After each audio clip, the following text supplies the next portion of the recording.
Alhamdulillahilladzi arsala rasulahu bil huda wa dinil haqqi liyuzhhirahu 'alad dini kullih walau karihal kafirun.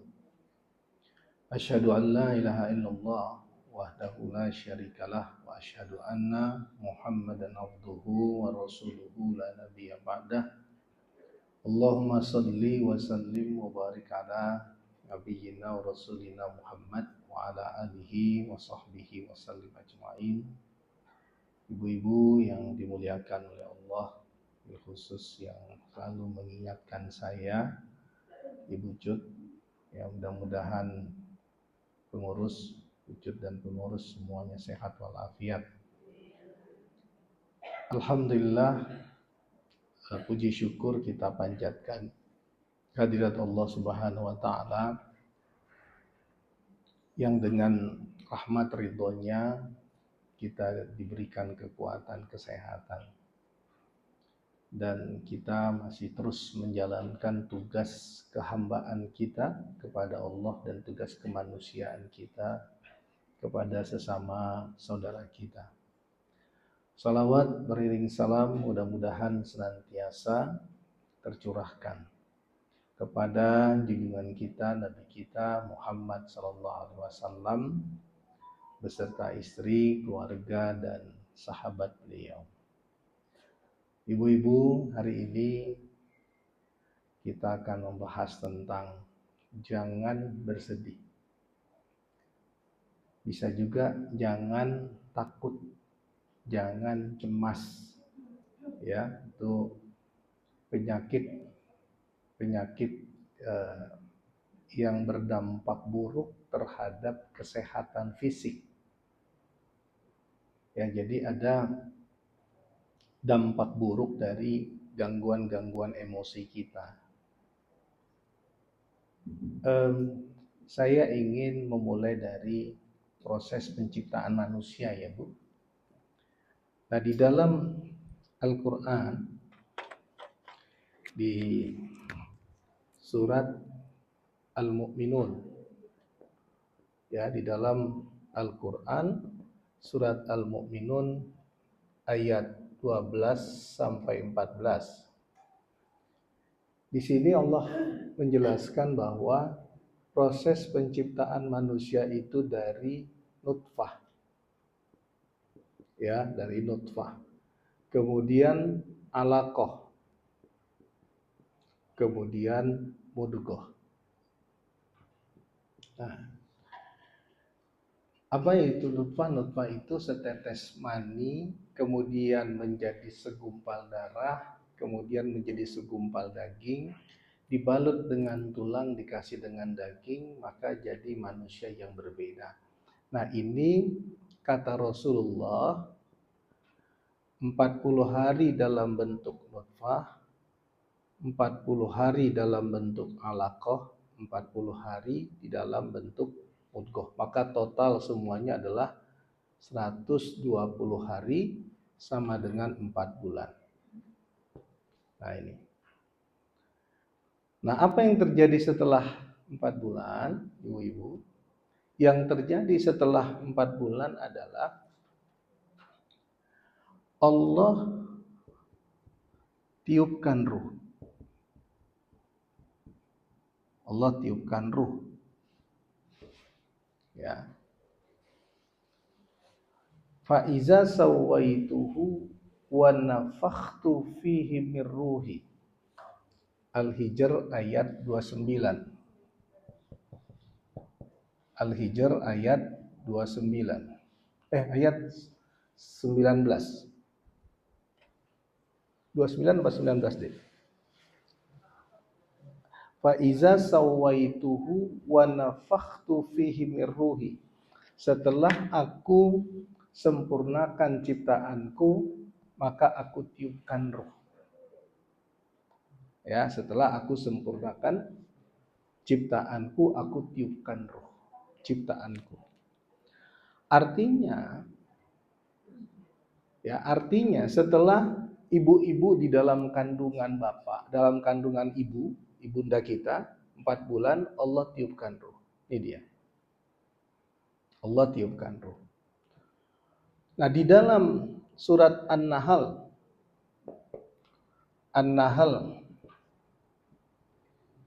ayat 78 ya, An-Nahl ayat 78.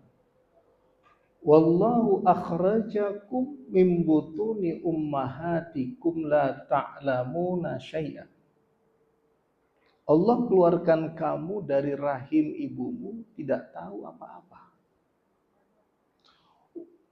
Allah mengeluarkan kamu dari rahim ibumu tidak tahu apa-apa. Wa ja'ala lakumus sam'a wal absar wal basar wal afidah.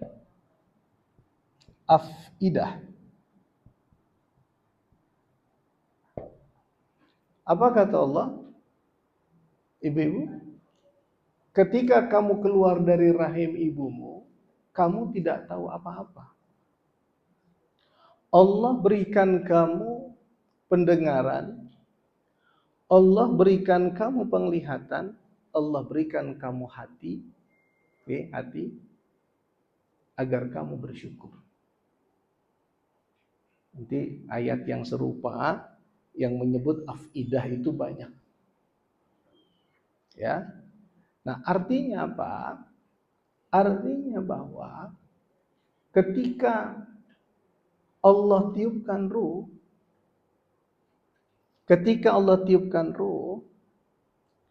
maka aktiflah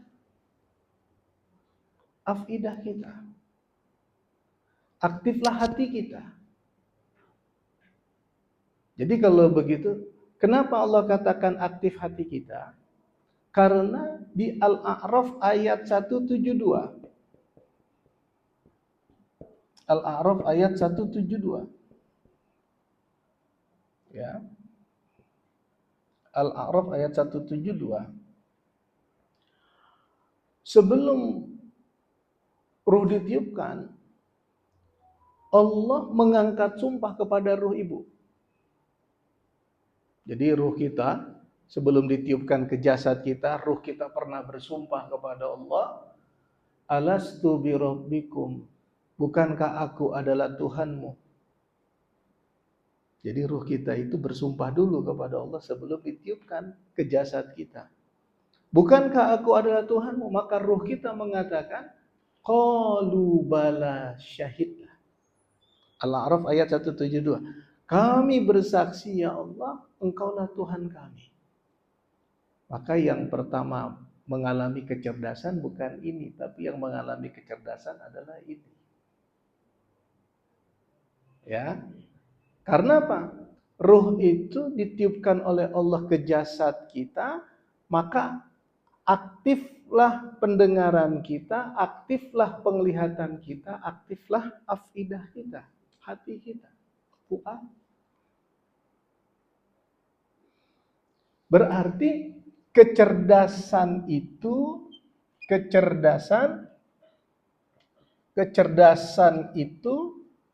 dimulai dari kecerdasan spiritual.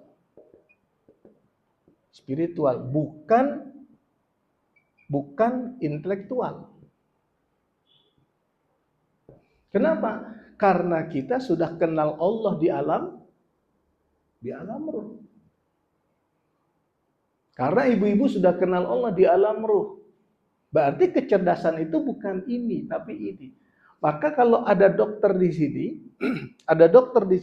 apalagi dokter jantung, itu dipastikan bahwa organ pertama yang diciptakan oleh Allah itu adalah jantung. Ada dokter di sini? Saya udah konfirmasi ini ke dokter jantung, baik dokter senior ataupun dokter junior. 3 malam yang lalu, dokter se-Indonesia, setelah setiap 2 bulan sekali itu selalu pengajian. Seluruh dokter, kurang lebih 26-27 orang. Ada dokter saraf, ada dokter jantung, ada dokter dokter paru dan lain-lain. Nah, ada dokter jantung di situ. Benar nggak dok saya bilang? Bahwa yang pertama kali diciptakan oleh Allah saat ada proses nutfah alaqah mudghah, yang pertama kali itu adalah jantung. Belum ada otak, belum ada ginjal, belum ada paru, belum ada limpa, belum ada lever. Pertanyaannya, kenapa jantung? Jantung inilah ternyata, coba ibu-ibu masih ingat kan, hamil kan? Ketika ibu mendengar rekam jantung janin ibu, padahal bayinya belum ada, baru janin 4 minggu, berapa 5 minggu. Ya, nih Bu, dengarkan suara denyut jantungnya Bu, bilang, kata dokter. Padahal belum ada jaringan tubuh yang lain. Nah, pertanyaannya kenapa jantung?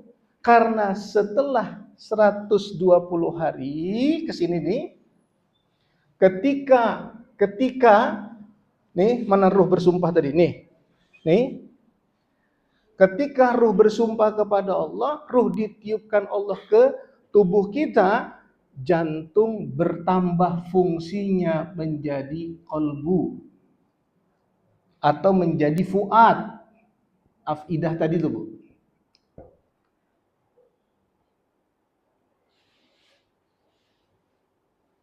Sampai di sini ada yang belum paham, nanti setelah ini makin asik nih pembahasan nih.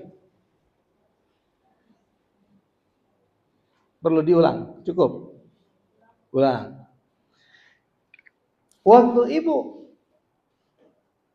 dalam kandungan mama, nah, itu proses kita di Quran surat Al-Mu'minun ayat 12 sampai 14, nutfah, alaqah, mudghah. Kata Rasul, yang ini hadis. Kata Rasul 40 hari nutfah, 40 hari alaqah, 40 hari mudghah. Berarti 120 hari. Nah, ibu kan suka tuh ngundang saya, siapa di sini 4 bulanan anaknya, cucunya. Ustaz, anak saya 4 bulanan nih. Kenapa 4 bulanan? Karena masyarakat kita juga memahami sesuai hadis Rasul, pada usia 4 bulan dalam kandungan ruh ditiupkan. Sampai di situ paham? Nah, tapi sebelum ruh ditiupkan tuh ayatnya mana? Ini dia. Al-Hijr 29, fa idza sawaituhu wa nafakhtu fihi min ruhi. Setelah aku sempurnakan ciptaanku, maka aku tiupkan ruh. Nah, tapi jauh sebelum ruh ditiupkan, ruh ini pernah bersumpah kepada Allah. Jadi ruh-ruh orang Kristen, ruh orang Buddha, ruh orang Hindu, sebelum ditiupkan ke tubuh mereka yang masih bayi itu, ruh itu udah pernah bersumpah kepada Allah. Apa kata Allah? Alastu birabbikum, bukankah aku adalah Tuhanmu? Maka semua ruh mengatakan, kami bersaksi engkaulah Tuhan kami, bayangkan. Jadi makanya saya kalau disuruh mengislamkan orang, saya nggak pernah menyebut Anda masuk Islam ya hari ini, tidak. Tapi Anda kembali ke Islam. Karena ruh Anda pernah bersumpah dulu kepada Allah. Tapi sehubungan Anda lahir dari rahim ibu Nasrani, dididik cara Nasrani, jadilah Anda Nasrani. Anda lahir dari rahim ibu Buddha, dididik dengan cara Buddha, jadilah Anda Buddha. Anda lahir dari rahim seorang ibu Konghucu, dididik sebagai seorang Konghucu, jadilah Anda Konghucu. Sekarang Anda bukan masuk Islam, tapi Anda kembali kepada Islam. Dasarnya apa? Al-A'raf ayat 172, ruh itu pernah bersumpah kepada Allah, alastu bi rabbikum qalu wala syahidna. Maka kita bersyukur kepada Allah, kita dipilih sebagai seorang muslim dan ditakdirkan lahir dari rahim seorang muslim, kemudian dididik dengan cara Islam, dan sekarang kita belajar untuk menemukan jati diri kita yang sesungguhnya. Artinya bukan karena Islam keturunan lagi, tapi kita sudah menempuh jalan hidayah. Nah, kita bicara sedih itu nanti dari sini berangkatnya. Nah, kemudian di mana kebenaran itu diletakkan oleh Allah? Kan itu pertanyaannya. Kan ruh bersumpah. Sumpahnya itu setelah itu ruh ditiupkan. Kebenaran itu di mana diletakkan oleh Allah? Diletakkan oleh Allah di fuad, di kolbu. Apa kolbu ini? Jantung. Jadi kolbu itu bukan lever. Kolbu itu adalah jantung. Secara spiritual banyak ulama menegaskan bahwa di dalam jantung itu ada rongga secara spiritual. Itulah kolbu. Nah, ini diperkuat dengan alasan apa? Yang ini, alasan ini diperkuat dengan alasan apa? Coba. Kebaikan plus kebenaran. Di sini ada kemungkaran. Nah, ini diperkuat dengan alasan ini, ibu-ibu. Apa itu? Kalau ibu-ibu berbuat baik, kan ibu-ibu, kita manusia ya nggak? Pernah berbuat baik, pernah enggak, pernah jujur, pernah bohong, ya nggak? Pernah lurus, pernah bengkok, ya nggak? Iyalah, nggak usah ragu bilang, ya kan? Karena saya juga bengkok pernah. Ya mudah-mudahan nggak bengkok-bengkok amat. Ya kan? Gitu aja hidup ini. Nah, ini alasan bahwa kolbu adalah jantung secara spiritual. Nah, pertama, jantung ini organ tubuh utama yang diciptakan oleh Allah yang tugasnya distribusi oksigen, nutrisi, darah, dan lain-lain kemana? Ke otak dan jaringan tubuh yang lain. Jaringan lain.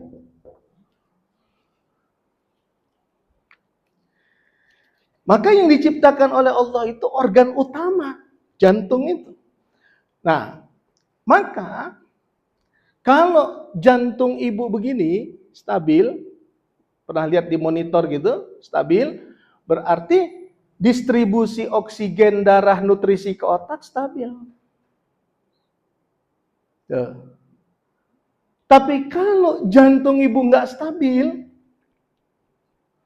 maka distribusi nutrisi oksigen, darah ke otak dan jaringan tubuh yang lain juga tidak stabil. Gitu. Nah, kapan jantung ini stabil? Kan tadi ingat ya, jantung sama dengan kolbu. Kapan jantung ini stabil? Pasti, tidak mungkin tidak, pasti pada saat ibu-ibu melakukan kebaikan dan kebenaran, pasti jantungnya stabil. Jadi diiringi dengan rasa bahagia. Bahagia di sini tadi kolbu diiringi dengan jantung stabil. Tapi kapan jantung ini begini? Ketika saya berbuat mungkar, bertentangan dengan kebenaran ini yang sudah dititipkan Allah di kolbu. Mencuri,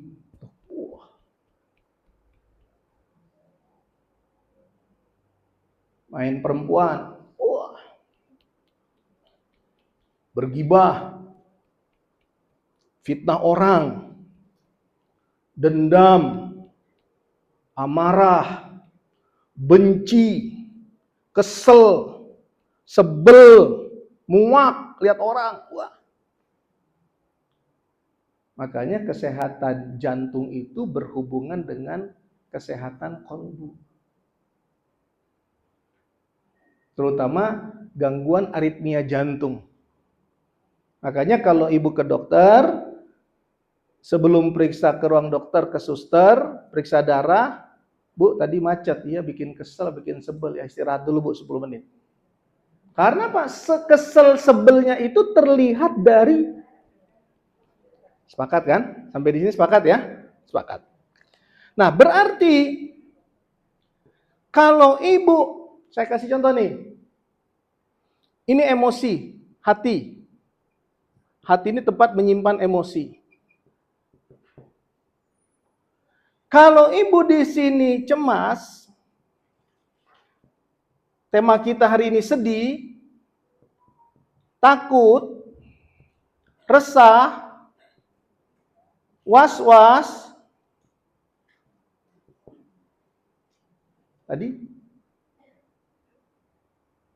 Yang tadi contoh, yang saya gini contoh. Kalau ininya negatif,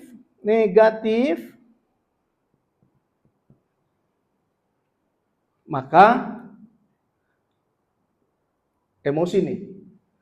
Maka ada reaksi jantung. Diiringi dengan apa? Kondisi fisik. Diiringi dengan keringat dingin. Diiringi dengan apa? Mual. Muntah. Diiringi dengan apa? Pegel, tengkuk. Ada nggak? Udah periksa. Kata dokter, ibu nggak apa-apa kok, ibu nggak kolesterol, darah ibu bagus. Iya dok, tapi ini pegel. Nah berarti ada emosi yang belum selesai. Ya kan?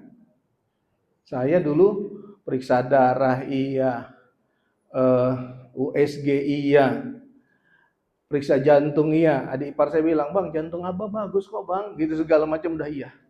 Tapi masih sakit kok. Adik saya Suko Adiarto, masih sakit kok. Dokter maaf, nggak bisa jawab, bukan bidangnya. Saya belajar. Oh ternyata ada hubungan antara ketidakharmonian hati, pikiran, dan tubuh.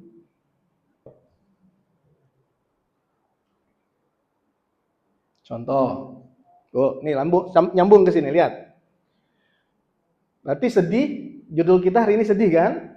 Berarti kalau hati ibu di sini cemas, sedih, takut, resah, was-was, maka dipastikan ada reaksi tubuhnya. Mual, muntah, pegel, keringat dingin, jantung berdebar.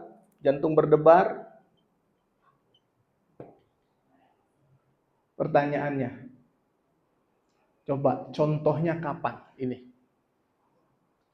Paling gampang, pada saat kita ujian sekolah.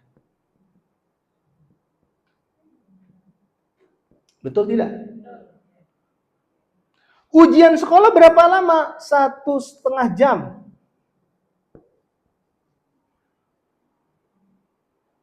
Bu, begitu selesai ujian, ya, simak ya. Habis ini nanti ibu bisa ngobatin diri sendiri. Sayang kalau dilewatkan. Ya, serius. Sayang kalau ibu ini melewatkan ini. Ibu bisa ngobatin sendiri, bisa ngobatin cucu. Semua dari sini. Maka saya kalau bicara sedih, saya nggak mau bicara sekedar ayat, tapi biar ibu paham substansinya. Ya, makanya agak serius. Kayak udah 2 SKS nih kita kuliah. Ya, 2 SKS. Sayang, nanti pasti nyesel. Aduh, kenapa tadi nggak nyimak. Nah, kalau ujian 1,5 jam, berarti cemas, sedih, takut, resah, was-wasnya 1,5 jam, betul dong? Berarti kondisi yang lagi ujian, aduh, pegel, mual, kepala pusing, berarti 1,5 jam juga dong. Betul kan? Ini fakta ya. Begitu ibu-ibu selesai ujian, ininya hilang. Betul? Tinggal ada sedikit mual, langsung ke kantin kita zaman itu langsung makan. Tapi faktanya ininya hilang, selesai ujian 1,5 jam. Ini poinnya di sini nih. Justru ini poinnya nih. Ini poinnya. 1,5 jam, cemas, takut, was-wasnya, maka 1,5 jam juga efeknya. Nah, kalau sekarang ibu menyimpan ini 1 tahun, Berarti ininya 1 tahun.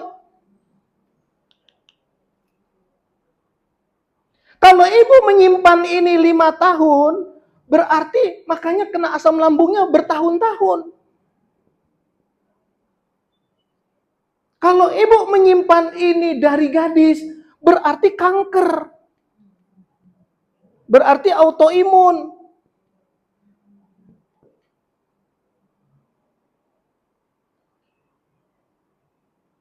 Udah paham? Pemicu kanker bukan makanan sebenarnya. Itu hanya penyebab setelah ada stresnya. Makanya dokter, saya ngomong di kalangan dokter senior. Alumni 71 UI. Yang 2 bulan sekali ngaji sama saya. Dok, saya mohon maaf, saya dengar-dengar dokter belum menemukan penyebab autoimun. Ya ini penyebab autoimun. Loh, tapi bagaimana? Misalnya contoh, Bucut saya tanya. Bucut baik nggak? Punya masalah nggak? Aku baik-baik aja, hampir nggak ada masalah. Itu namanya, ini bisa dihapus belum? Udah ya. Itu namanya ketika saya ngobrol dengan Bucut, bisa? Udah difoto?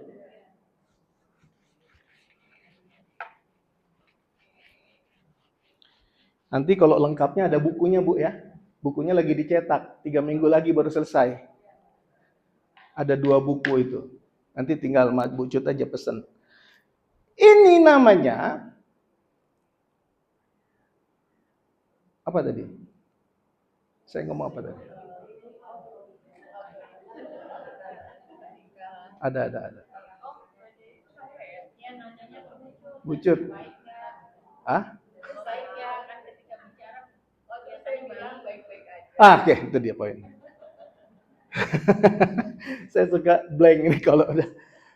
Makanya saya dari dulu kuliah, kalau lagi belajar ada yang ngobrol nggak bisa. Ada yang denger musik, teman sekamar denger musik, saya pindah kamar. Beda, saya orangnya tuh harus fokus. Kalau begitu fokusnya hilang, bubar. Baik, Bucut.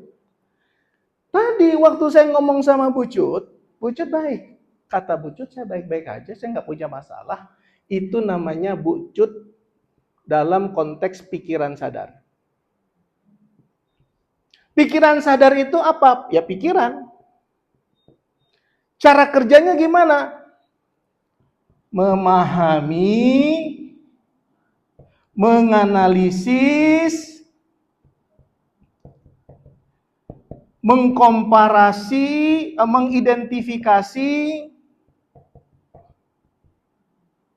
mengkomparasi,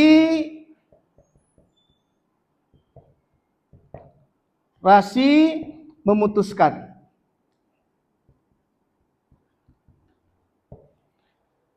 Ini kalau istilah pedagang, kalau barang nggak bagus, uang kembali.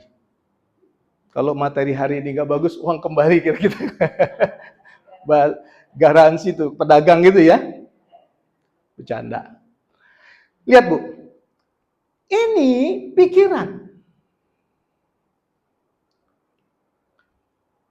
Pikiran itu kerjanya memahami, menganalisis, mengidentifikasi, mengkomparasi, memutuskan. Maka ketika saya tanya Bucut memang punya masalah?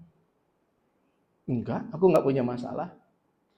Mulai menganalisis nih. Mulai mengidentifikasi. Enggak, aku nggak ada masalah. Aku baik-baik saja. Nah, tapi ternyata di pikiran bawah sadar,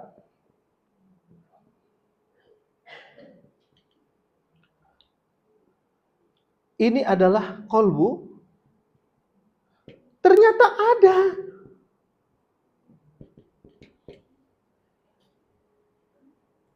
Ternyata ada. Bagaimana taunya ini ada? Maka nggak bisa ngobrol biasa sama Bucut. Karena ngobrol biasa nggak keluar. Tapi harus ngobrol luar biasa. Maksudnya apa? Saya minta tolong mengakses ke CD-nya Bucut.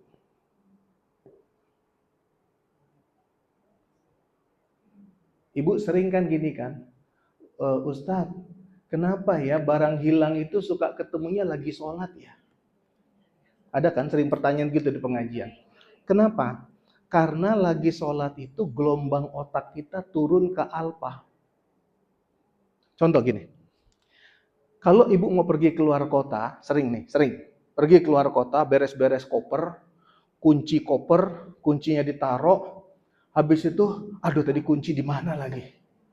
Gembok yang tadi tuh lepas, di mana? Nah, begitu ibu relax, duduk tenang, nah gelombang otak ibu turun ke alfa, kuncinya dapat. Contoh gini, lagi ngomong, ibu tahu nggak? Aku tuh begini, nanti begini. Jadi bu, biar ibu tahu, ini suami ya, biar ibu tahu apa yang aku lakukan udah benar. Nah terus habis ngobrol, kacamataku di mana tadi ya? Nah itu karena gelombang otak lagi beta. Maka harus duduk rileks. Oh iya, begitu gelombang otak turun ke alfa, dapat oh iya di sini. Paham ya? Ibu kalau ngasih nasihat anak pulang sekolah, baru selesai ujian, macet, naik metro mini, lapar. Begitu dia buka pintu, Assalamualaikum, Waalaikumsalam. Tuh nggak dengarkan nasihat mama. Nggak bisa, kenapa? Karena gelombang otaknya lagi beta. Pasti benturan. Dulu suruh dia mandi, kasih dia makan, ya kan? Buatin dia es teh manis dingin. Dia udah bersih. Nasihat mama, kok belum didengar sih nak? Yang mana ya ma? Yang itu. Oh iya maafin aku ma, aku sibuk, maafin ma. Coba, begitu dia pulang sekolah, lapar, macet, naik metro mini, selesai ujian, begitu buka pintu nasihat, bah.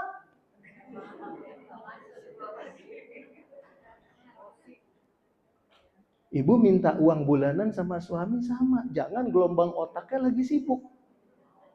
Jangan bilang-bilang sama bapak-bapak. Dia lagi sibuk, kerjaannya lagi banyak, sampai ke rumah belum selesai kerjaannya, dia masih depan komputer. Ibu tanya, yang ibu tanya, mas uang bulanan belum mas? Wah bu selesai. Tunggu dia bu, lagi ketawa, lagi senyum, lagi rileks, udah nggak lapar lagi, tehnya dibuatin, laptop dia sudah tutup, dia udah lega, alhamdulillah udah lega hari ini. Tunggu 10 menit, gelombang otaknya turun ke alfa, ibu ngomong, mas, yang bulanan itu 10 juta kayaknya kurang berapa sayang? Serius? Maaf, sering salah komunikasi, termasuk istri saya. Sering salah komunikasi, kok aku digas sih? Bukan gas, karena gelombang otak lagi beta, ibu masuknya nggak tepat. Nah, kalau anak kecil yang bandel banget, kapan gelombang otaknya turun ke alfa? Dari beta ke alfa, sehingga dari alfa ke teta sebelum tidur, di situ ibu masuk. Nah, jadi anak mama yang soleh ya, nah. Jadi anak mama yang soleh itu masuk ke sini. Makanya kalau semua guru belajar, semua ustadz memahami psikologi dakwah, nggak perlu kita berdialog dengan ini, kita dialog dengan ini. Dan ini yang diciptakan oleh Allah pertama itu kecerdasan spiritual namanya. Gitu ya, baik. Nah, tadi ternyata yang Bu Cut bilang saya nggak punya masalah, saya oke-oke saja.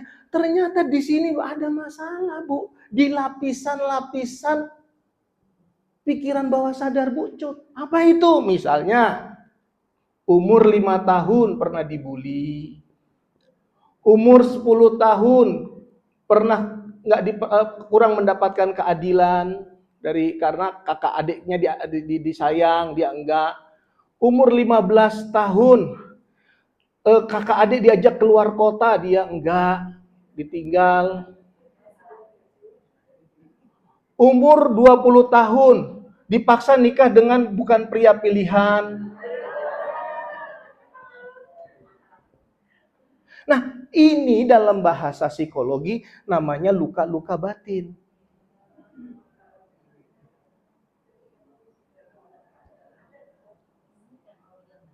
Nah, kesedihan itu di sini. Jadi bukan di sini. Nah, ada teori, saya hapus ya.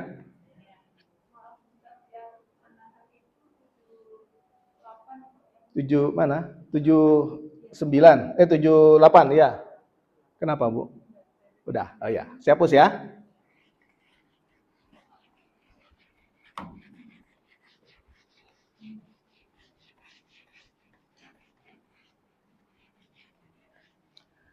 Ada namanya harmoni apa? Organ kedua yang paling vital setelah jantung apa? Otak. Jantung ini otak. Jantung adalah kolbu, otak adalah akal. Jantung adalah pikiran bawah sadar,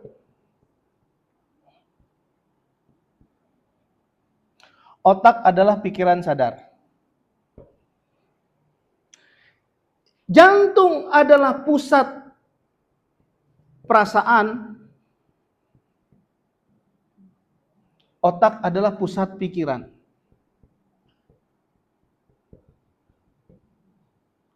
Yang ini mana dia? Yang ini.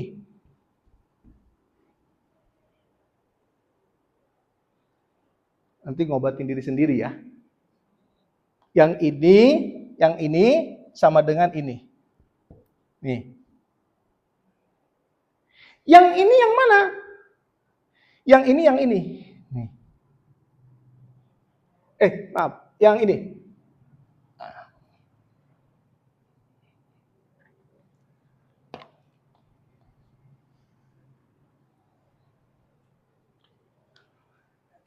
Yang ini adalah ini. Nah, saya kasih contoh sekarang. Contohnya ibu nonton film Ari Anggara. Berbondong-bondong dulu. Nonton bioskop. Kita mau nonton happy, ketawa di jalan, ya kan? Karena lagi beritanya lagi on banget, tren banget. Di TV, di koran zaman itu. Ibu nonton film Ari Anggara. Waktu ibu duduk, 10-15 menit pertama duduk. Ibu langsung, ini arah filmnya gimana sih? Yang jagoan, yang jadi Anggara, yang Ari Anggara yang mana sih? Itu ini. Ibu, ini ibunya ya? Ini bapaknya ya? Mengidentifikasi. Loh kok, kenapa ya? Kok sepele banget padahal loh. Kok digituin sama bapaknya? Ibunya juga mendukung ya? Itu ini. Paham? Paham ya? Itu ini. Tapi efek dari film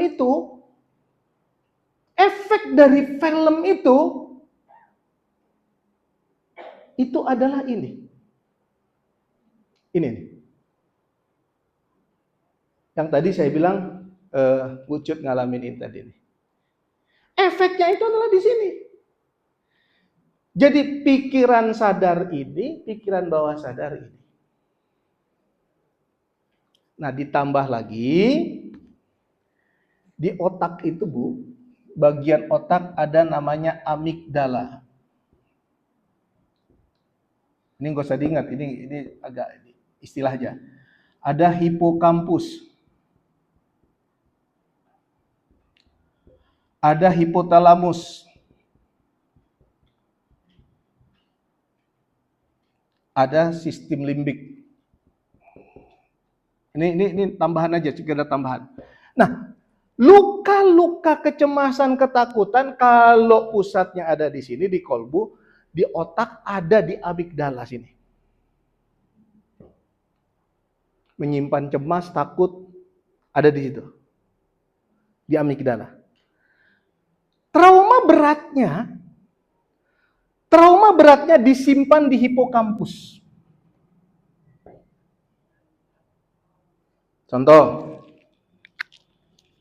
ibu menikah dengan Arif. Ibu mengalami kekerasan oleh Arif. Menangis, kurus, diancam, mau dibunuh, pernah ditendang, pernah dikurung. Di kamar mandi nggak dibuka oleh Arif. Gitu ya. Oleh Arif. Ibu cerai, putusan pengadilan selesai. Peristiwa itu sudah 15 tahun yang lalu. Ibu sudah nikah dengan Iwan sekarang. Tapi ketika Iwan bercanda, Karena sayang tapi bercanda. Aku kunci ya dari luar ya kamar mandinya ya. Muncul itu trauma yang kemarin. Itu trauma itu disimpannya di hipokampus. Sebetulnya dia lukanya sudah hampir selesai. Tapi karena ada trauma jangka panjang yang disimpan oleh hipokampus, muncul lagi. Marah ibu di situ, kaget Pak Iwannya. Kok tiba-tiba kamu marah sih, orang aku bercanda? Ibu keluar dari kamar mandi sesak. Loh kok kayak gitu sih kamu sayang? Kata Iwan. Iwan gak pernah tahu bahwa ibu pernah punya trauma itu. Itu namanya di hipokampus. Nah maka ibu harus aktifkan yang namanya hipotalamus. Apa itu? Bagaimana dia melepas hormon endorfin, hormon. Bagaimana dia melepas hormon serotonin. Bagaimana dia melepas hormon oksitosin. Bagaimana ini mengontrol hormon kortisol. Ini nggak boleh, ini hormon stres. Ini dia dikontrol dengan ini. Nah itu caranya gimana? Untuk melepas yang memunculkan yang ini nih. Endorfin tuh morfin di tubuh kita. Caranya apa? Sholat, zikir, syukur, sabar. Udah terjawab dong. La tahzan itu, jangan sedih. Tapi saya kan nggak mau jelasin itunya, saya makanya biar ibu lebih paham dari awal cara kerja mekanismenya. Jadi sholat, zikir, syukur, sabar, baca Quran, silaturahim, kepengajian, itu mengaktifkan hipotalamus, mengontrol kortisol, hormon stres. Bagaimana dikontrolnya? Dengan mengaktifkan hipotalamus, memproduksi hormon bahagia, hormon cinta. Ini hormon cinta, hormon bahagia. Endorfin tuh hormon cinta. Makanya kalau orang kanker berat banget diinfus pakai morfin. Nah, di tubuh ibu ada endorfin, makanya nggak usah diinfus. Cukup zikir yang khusyuk, sholat, baca Quran, silaturahim, ngasih makan anak yatim, nasi Jumat, ajak ustadz makan nasi mandi. Coba bayangin.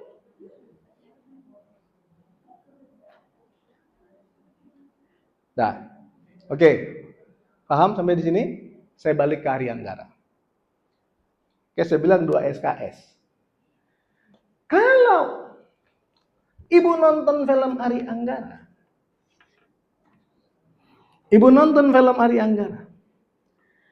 ibu memahami, menganalisis, mengidentifikasi yang jadi korban yang mana, yang ayahnya yang mana, ya, yang ibunya gimana. Ini jalan ceritanya seperti apa? Itu ini.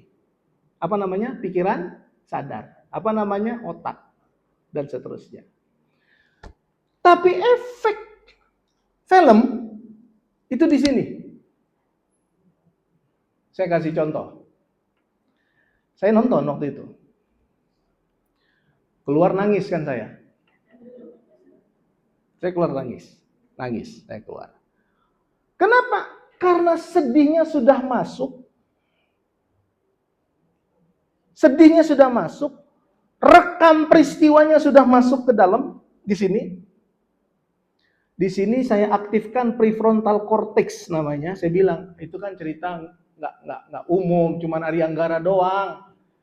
Nggak banyak cerita itu. Saya coba begitu, tetap nggak bisa karena dia sudah keburu masuk. Paham?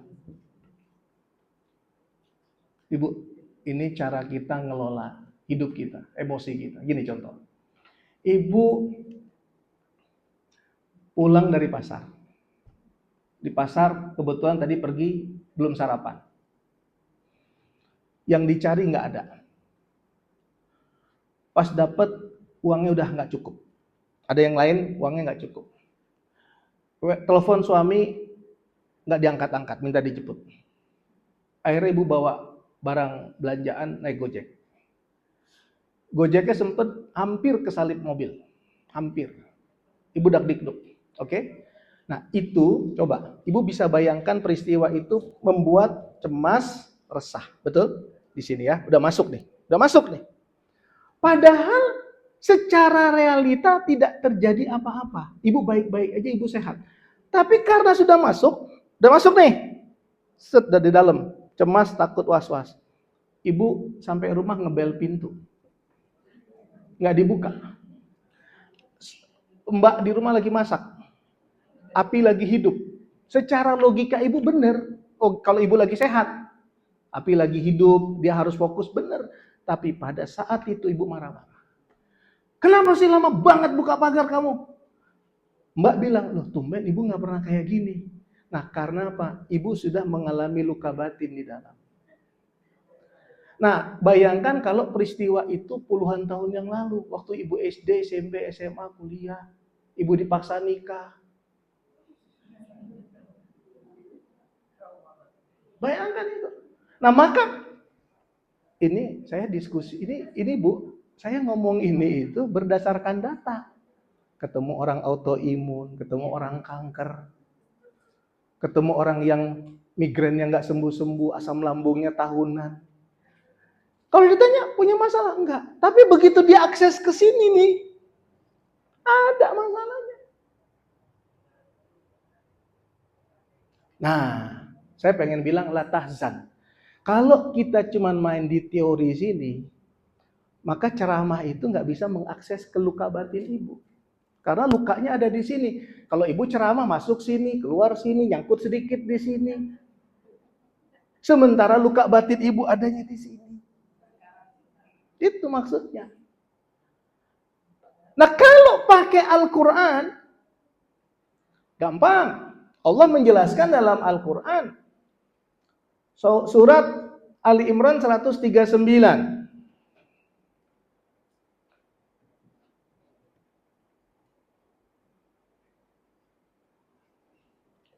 Wala tahinu wala tahzanu wa antumul a'launa in kuntum mu'minin. Artinya apa ibu-ibu? Yang pertama modal ibu keluar dari kesedihan adalah keimanan.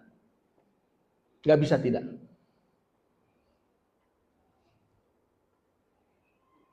Tinggal setengah jam lagi ya, setengah 11 ya. Modal utama ibu menghadapi situasi kondisi hati ibu itu adalah yang utama adalah keimanan. Tidak bisa tidak. Maka Allah bilang wala tahinu wala tahzanu wa antumul alauna in kuntum mu'minin. Jangan kamu merasa lemah, jangan kamu bersedih hati. Kamu manusia yang paling tinggi derajatnya jika kamu beriman. Poin itu Bu. Ya. Apa? Nomor 1 apa Bu? Keimanan. Berarti kalau keimanan ibu ya harus sholat, harus puasa, harus baca Quran, harus ngaji. Itu keimanan itu. Ya, jangan kamu merasa lemah, jangan kamu bersedih hati. Kamu manusia yang paling tinggi derajatnya jika kamu beriman. Satu. Yang kedua, surat 41. Surat 41. Ayat 30. Ayat 30 ditambah ayat 31. Surat Fusilat. Innal ladzina qalu rabbunallah tsumma istaqamu tatanazzalu alaihimul malaikah alla takhafu wa la tahzanu wa abshiru bil jannati allati kuntum tu'adun nahnu awliya'ukum fil hayatid dunya wa fil akhirah wa lakum fiha ma tashtahi anfusukum wa lakum fiha ma tad'un nuzulan min ghafurir rahim. Iman itu melahirkan optimisme.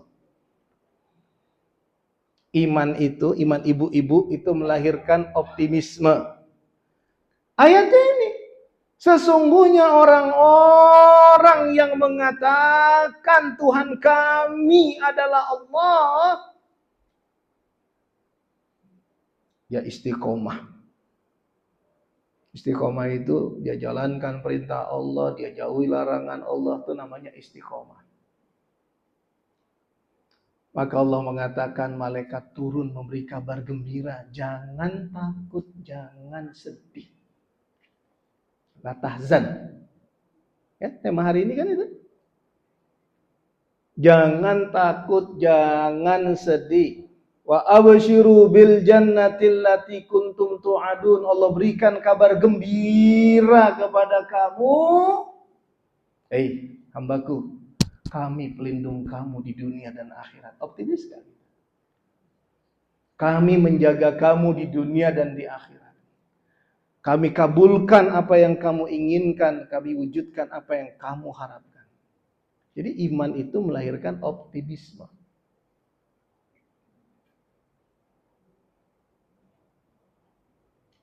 Selanjutnya apa? Kalau begitu kuatkan resonansi ibu dengan Allah. Agar ibu bisa mengontrol kesedihan itu, kuatkan resonansi ibu-ibu dengan Allah. Bagaimana caranya? Apa itu resonansi? Gema. Kalau kita di hutan, B. Kalau ada orang elektro paham, dibenturkan garpu tala, maka garpu tala itu melahirkan bunyi. Di sana ada garpu tala yang nggak dibenturkan, ikut bergetar. Nah itu namanya resonansi. Gitu, resonansi namanya. Nah resonansi kita dengan Allah itu apa? Sholat, syukur, sabar, ikhlas, tawakal, itu resonansi. Karena itu perintah Allah. Maka nyambunglah resonansi kita dengan Allah. Sholat, puasa, zakat, infak, sedekah, sabar, syukur, ikhlas, tawakal, itu resonansinya. Nah kalau resonansinya nyambung, berarti frekuensinya nyambung. Bahasa saya, analogi saya nih, ini bahasa yang gampang dicerna aja.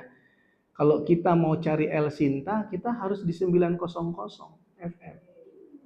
Kalau kita di 903, 905, 9010, El Sintanya nggak dapat. Kalau Allah ada di 900 FM analoginya, maka kita harus switch ke situ.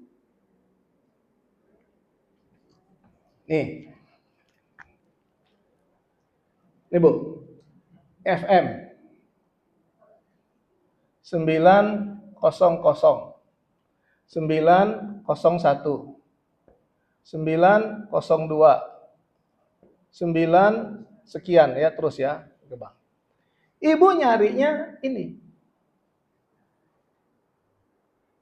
Ibu kesini nih, dapat tapi kercek.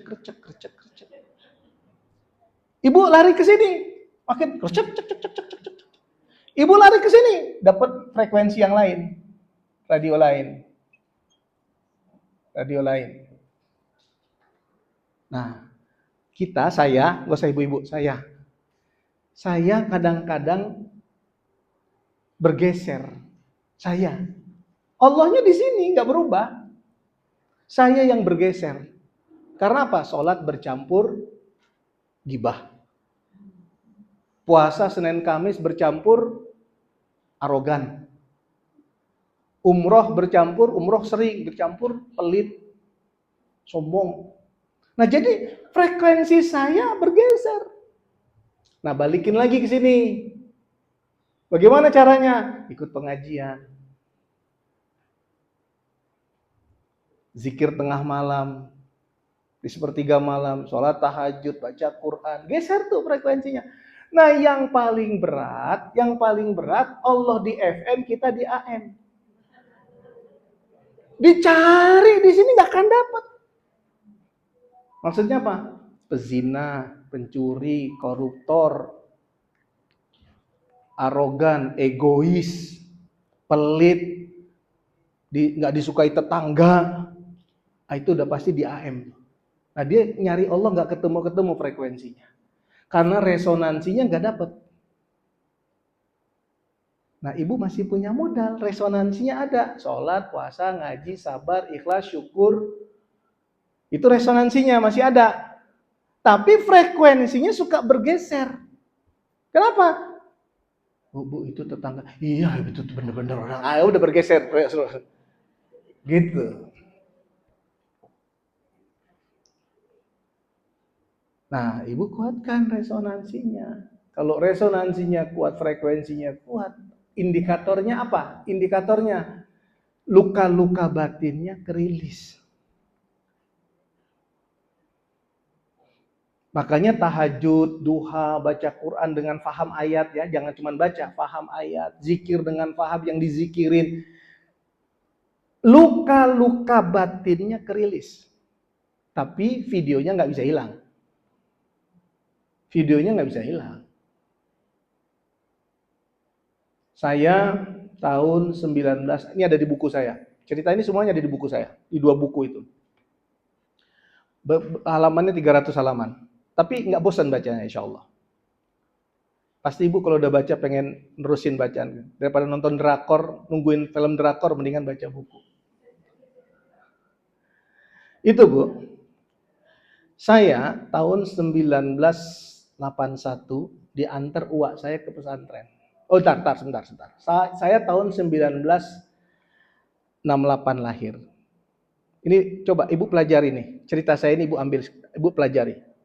Tolong disimak. 1968 saya lahir. 1969 Linda lahir. Berarti saya punya sahabat dong, adik saya. Tahu dong anak kecil itu ada adiknya, ini cium adik. Pasti ibu saya gitu dulu ya, cium-cium adik gitu ya. Pasti gitu ya. Tapi tahun 1970 Linda meninggal. Ada nggak luka batin seorang Andian di situ? Yang belum dimengerti oleh orang tua. Karena orang tua menganggapnya anak kecil kan. Padahal tadi anak itu sudah cerdas dari alam ruh. Waktu kan ada fuad tadi, ada kolbu. Pada saat roh ditiupkan sudah aktif ini. Berarti ibu harus belajar. Nanti saya cerita kasus di Bintaro ini. Ada seorang anak, dia punya luka batin di usia 4 tahun. Padahal dia sudah usia 25 tahun sekarang. Hanya karena perlakuan orang tua yang tidak adil kepada dia. Waktu dia ngomong gini, orang tua aku adil sama aku, sayang sama aku. Tapi ternyata luka batin itu ada di usia 4 tahun. Nah, kan orang tua nggak ngerti anak usia 4 tahun masih kecil. Padahal ternyata sudah aktif idenya. Nah, jadi sama tuh, andian kecil namanya inner child. Andian kecil. Di sini nih di dalam diri saya ada andian kecil, Bu. Di dalam diri ibu tuh ada diri ibu yang kecil. Fisik ibu yang menua, tapi ibu kecilnya masih ada di dalam. Ada nggak ibu kecil di dalam? Coba ingat. Coba sekarang. Langsung muncul tuh ibu kecil di dalam itu. Yang manja, yang dulu diendong papa, yang minta ikut pergi nggak dikasih, yang disetrap, yang nggak boleh makan karena sedikit main, tidur kemalaman dimarahin. Nah, ibu kecil tuh ada itu. Nah, andian kecil ini masih ada sekarang, Bu. Cuman saya sudah harus bisa ngelola emosi saya, karena kalau enggak itu jadi luka batin yang berat. Nah, tahun 68 saya lahir, 69 Linda lahir. Saya punya teman. Tapi kemudian harusnya tuh waktu Linda meninggal, ayah saya, ibu saya peluk saya, cium saya. Adik udah nggak ada ya, Bang. Gitu. Adik udah nggak ada. Nanti abang ketemu adik di surga ya, Nak. Gitu harusnya. Tapi kan orang tua masih kecil, anak kecil belum ngerti gitu. Tahun 70 Dewi lahir. Berarti abang punya adik, Dewi namanya. Tahun 70 Dewi lahir. Tahun 71 Dewi meninggal. Berarti andian kecil ini punya luka 2 kali, punya teman kehilangan lagi. Ya, ini saya mau cerita sama ibu, ini poin ini penting banget. Poin ini penting banget. Jadi saya sekarang ini punya trauma ini. Memang saya lawan. Trauma saya apa? Takut kehilangan orang-orang yang saya sayangi. Nah itu trauma itu. Ada. Itu emang Saya bisa nerapi orang, tapi terapi sendiri agak berat. Karena ternyata, itu dia, sebentar. Tahun 70 Dewi lahir, tahun 71 Dewi meninggal. Tahun 73 Rosa lahir. Adik saya perempuan. Berarti saya punya teman lagi 5 tahun, ada adik saya Rosa. 2018 dia meninggal kemarin. Gitu ya. Nah, itu saya kehilangan lagi itu. Berat itu kemarin tuh. Nah, tahun 73 Rosa lahir, saya punya sahabat dong. Tapi sayang, tahun 74 ayah yang meninggal. Itu Andian kecil punya luka di usia itu. Ayahnya meninggal, adiknya 2 meninggal. Nah, ayah meninggal bulan November, bulan Februari saya dibawa ibu saya ke Jakarta. Kata Wak, saya jalan-jalan ke Jakarta lah, menghibur gitu ya. Naik Tampomas, tahun 74. Tahun 74, Bu. Tapi kemudian apa yang terjadi? Wak saya bilang, kalau Andian ikut kamu, nanti Andian nggak sekolah. Biar Andian ikut kami, kamu ikut kakak kamu satu lagi yang di Surabaya. Jadi ibu saya sama Rosa tinggal dengan Wak saya yang satu lagi di Surabaya. Tapi ibu kebayang nggak Andian kecil tadi itu, baru ayah meninggal di November, Desember, Januari, Februari, ibu menjelaskan ke Andian kecil, kita harus berpisah ya nak, karena kalau nggak gini kamu nggak sekolah. Nih, kalau nggak gini kamu nggak jadi orang ya nak, kata ibu saya. Maka ibu saya pergi. Andian kecil tuh luka sebenarnya. Tapi karena orang tua belum belajar ilmu-ilmu begini, nggak dipeluk, nggak dibekap, nggak dikasih pengertian yang dalam, tapi setengah dipaksa harus di sini. Kalau nggak di sini nggak belajar, nggak jadi orang sukses. Padahal tuh Andian kecil baru November kehilangan ayah. Yang biasa saya masih ingat mandi ke sungai digendong ayah, digosok sama ayah gitu ya. Nah, ada luka di situ. Begitu saya ikut Wak saya sayang sama saya, tapi karena saya udah mengalami luka-luka tadi itu, saya sensitif. Melihatnya Wak nggak adil. Ke anaknya gini kok ke saya gini gitu. Makin luka nih Andian kecil nih, si Andian kecil nih. Dia makin luka ini. Dia makin luka, salah satu luka itu adalah yang nggak dipahami oleh Wak saya juga di saat itu. Dari sekian luka itu apa? Pergi ke Roxy, ini Andian kecil.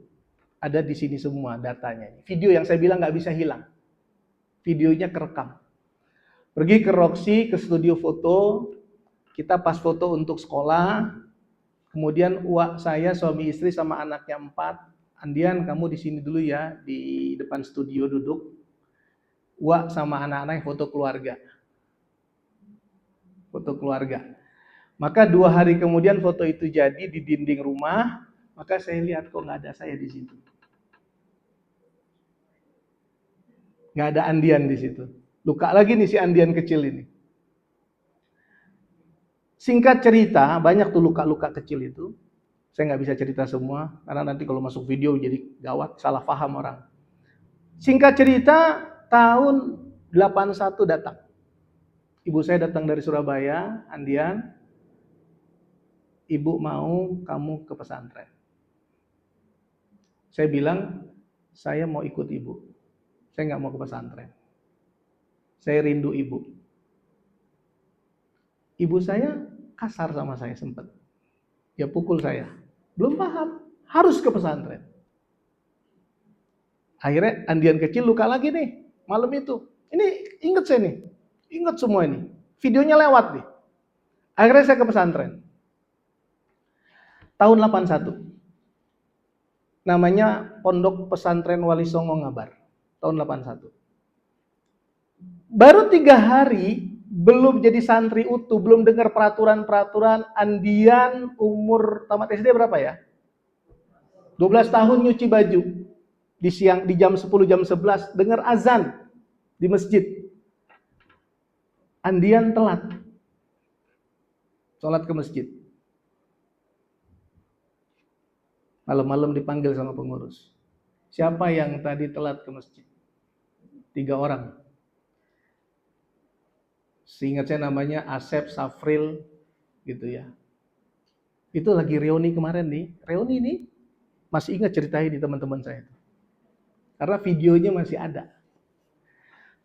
Kamu, kalau kamu melanggar lagi apa? Terserah kakak, kata si A. Kamu, kalau melanggar lagi apa? Terserah kakak, kata si B. Saya karena sudah orangnya tuh saklek, disiplin. Saya kalau melanggar lagi pukul ya kak. Maksudnya biar nggak melanggar lagi. Saya pilih hukuman yang berat. Biar saya besok-besok nggak melanggar lagi. Andian, kalau kamu minta dipukul nggak harus nunggu nanti. Sekarang aja. Dia ambil gesper, dia lipat gesper, dia cambuk saya. Nah, namanya Said, hidungnya mancung, rambutnya ikal, orangnya duku, warna duku itu apa namanya? Langsat, kulitnya, giginya agak maju sedikit, tukang ngerokok, bibirnya hitam, badannya bungkuk, di kamar dia suka nggak pakai baju karena pesantren gerah, tukang ngerokok sama ngopi. Kok ada di sini saya? Berarti saya luka baner waktu itu, betul-betul luka saya.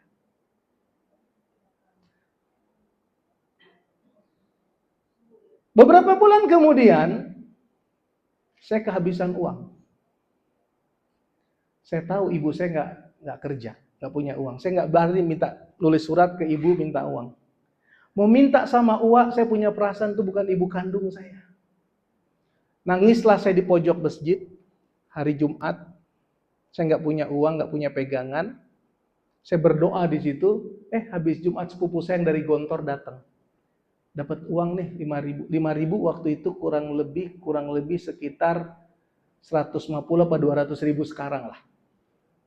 Itulah saya bersyukur. Saya dapat uang, saya bisa pegang, saya bisa jajan dan seterusnya. Bu, berlalulah semua peristiwa itu. Tamat Gontor, tadi kan ngabar, saya pindah ke Gontor. Tamat Gontor, 6-7 tahun kemudian dalam hati saya pengen cari Said. Saya pengen pukul. Saya pengen injek. Badan saya lebih gede dari dia. Saya udah ikut karate. Wah, saya pengen cari Said. Itu berarti ada luka. Nah, sepanjang itu ada trauma-trauma, Bu. Pertama, trauma kehilangan. Kedua, trauma kalau ada polisi lewat, padahal polisi cuma lewat, zaman saya seumur itu, jangan-jangan saya lagi dicari. Itu trauma berat itu. Zaman itu. Nah, maka penyakitnya bertahun-tahun tengkuk. Karena cemas takut itu berhubungan dengan kondisi fisik. Asam lambung bertahun-tahun, pegel bertahun-tahun, itu. Nah, diri ibu, ada ibu-ibu kecil tuh ada itu. Itu kalau kita akses dapat semua itu. Nggak pergi pakai ini, nggak bisa pakai ini mengaksesnya, harus pakai ini. Maka akan ketemu itu Diana kecil, Nevi kecil, Cut kecil itu. Nah, itu ada terapinya di buku saya. Bagaimana kita berdamai sama diri kita di masa lalu. Nah, ingin saya katakan, sedihnya mungkin sudah enggak. Tapi ini saya mulai sedih sedikit. Artinya apa? Berarti luka itu masih ada. Luka itu masih ada. Nah, yang enggak bisa dihilangkan videonya. Sama seperti kenapa Allah bilang la taqrabuz zina, jangan kamu dekati zina.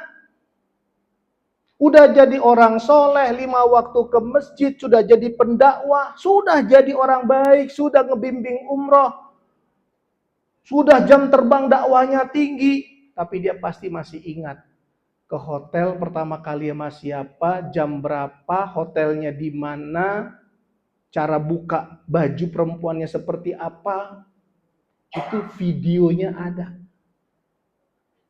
Makanya saya katakan ibu-ibu ini iCloud unlimited. Maka ada bahasa CLBK itu cinta belum kelar. Ibu udah punya suami hari ini, tapi ibu pasti masih ingat dengan masa lalu ibu. Videonya ada. Aduh, kalau udah gini mulai rame. Udah tua sekarang, Bu. Bu, ya jadi ingat ini poin terakhir. Nanti kalau mau ngaji lagi nyambung lagi cari waktu. Ini 88%. Ini hanya 12%. Jadi kayak Ari Anggara tadi, itu cerita bohong. Ini ngomong nih, itu cerita bohong. Nggak, itu cuma Ari Anggara doang. Ini menguatkan ini. Tapi sedihnya udah di dalam, udah nggak bisa. Udah keburu masuk.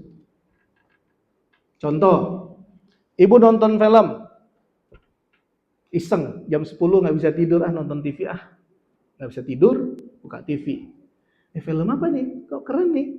2024 nonton Oh, film Indonesia. Kok yang main si ini nih, Luna Maya. Tuh. Laki-lakinya kok banyak orang, banyak banget. Ini tuh di sini tuh.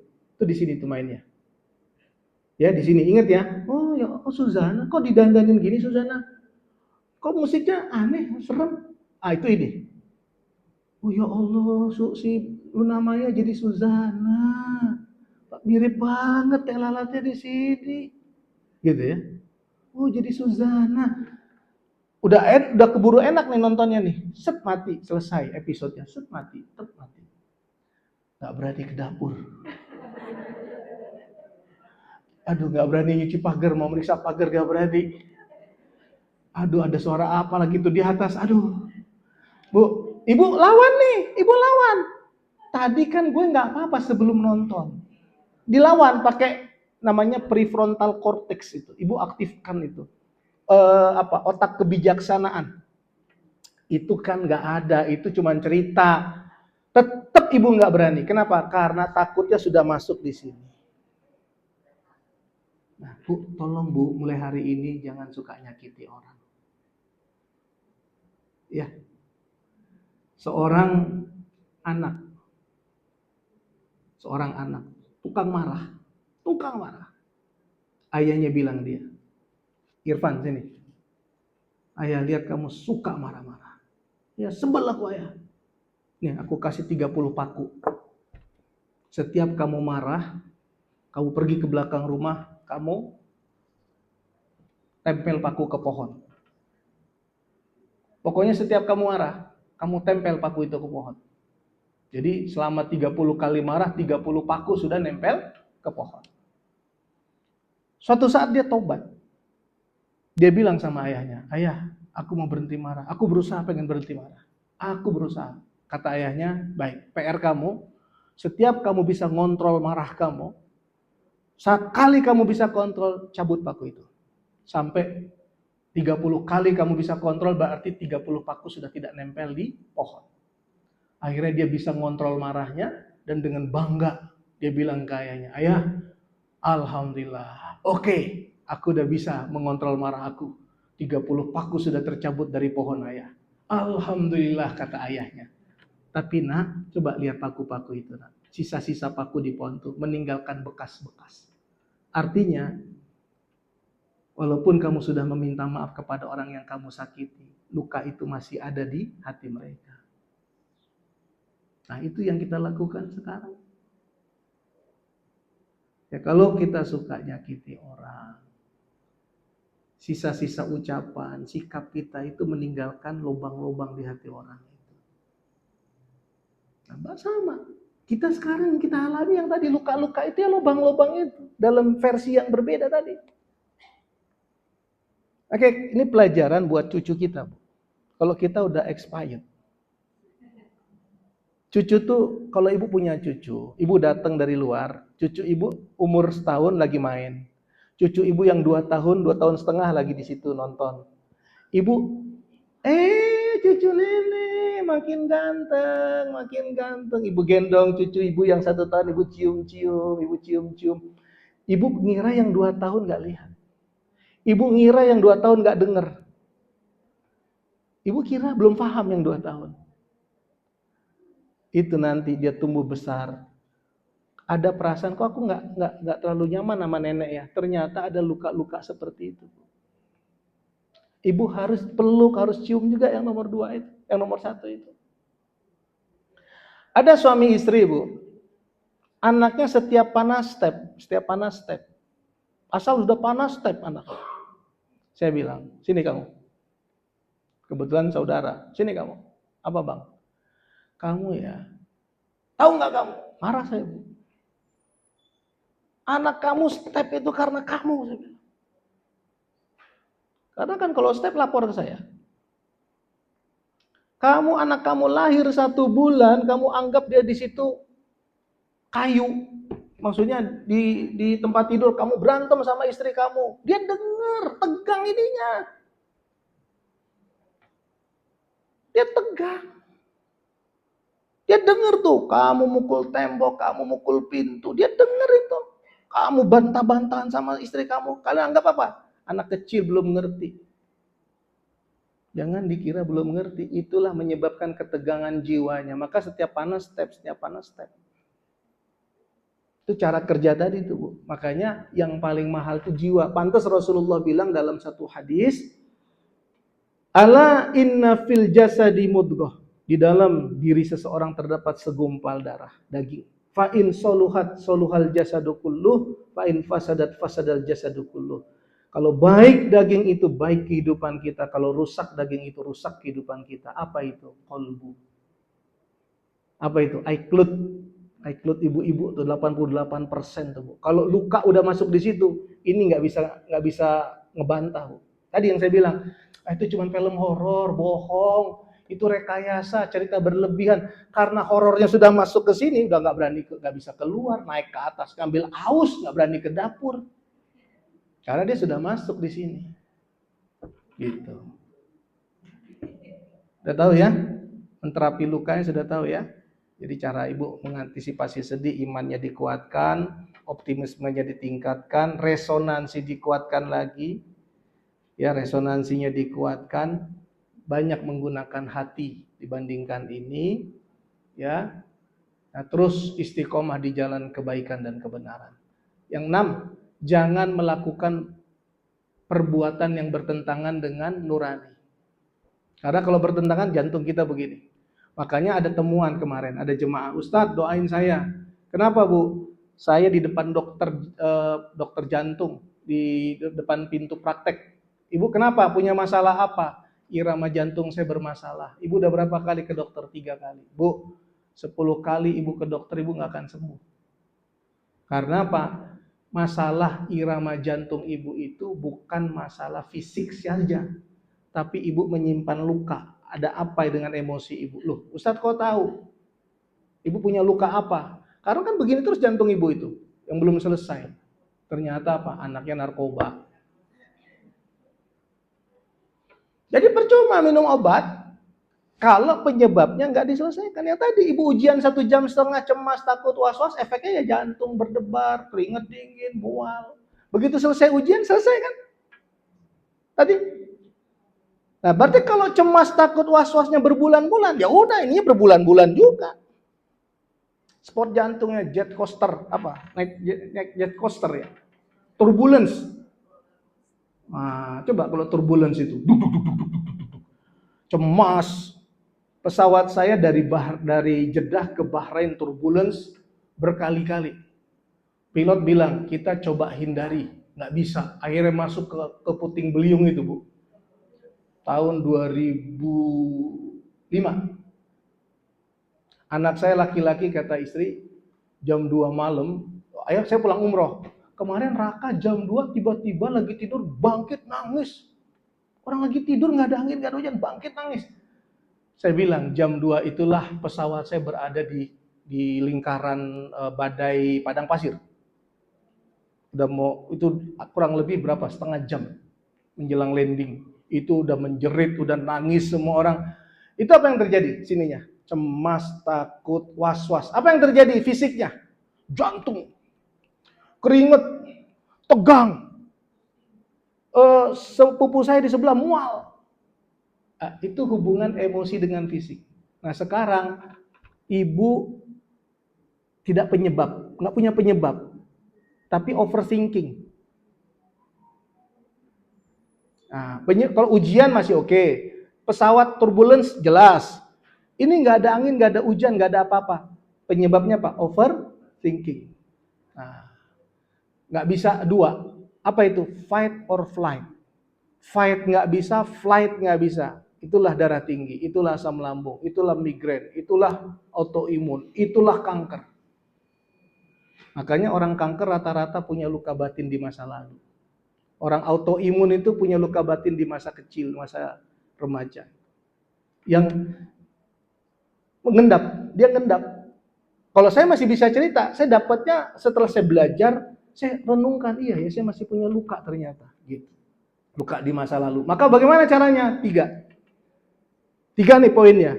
Apa itu? Pertama, jangan menyesali berbagai kesulitan yang pernah terjadi. Maafkan, lepaskan. Kalau mau sehat. Jangan menyesali berbagai kesulitan penderitaan yang pernah terjadi. Maafkan, lepaskan. Yang kedua, jangan cemaskan kehidupan hari ini. Jalani, ikhlaskan.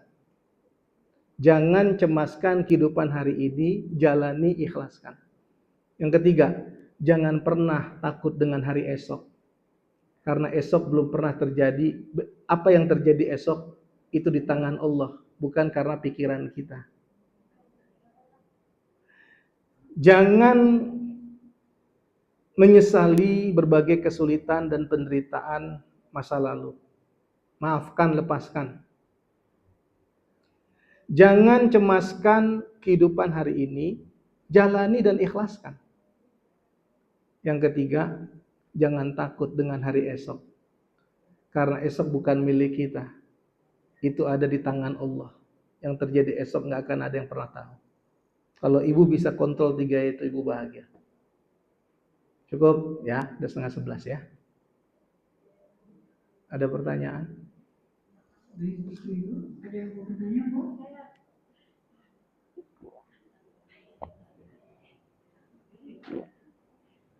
Siapa lagi ibu-ibu yang mau nanya?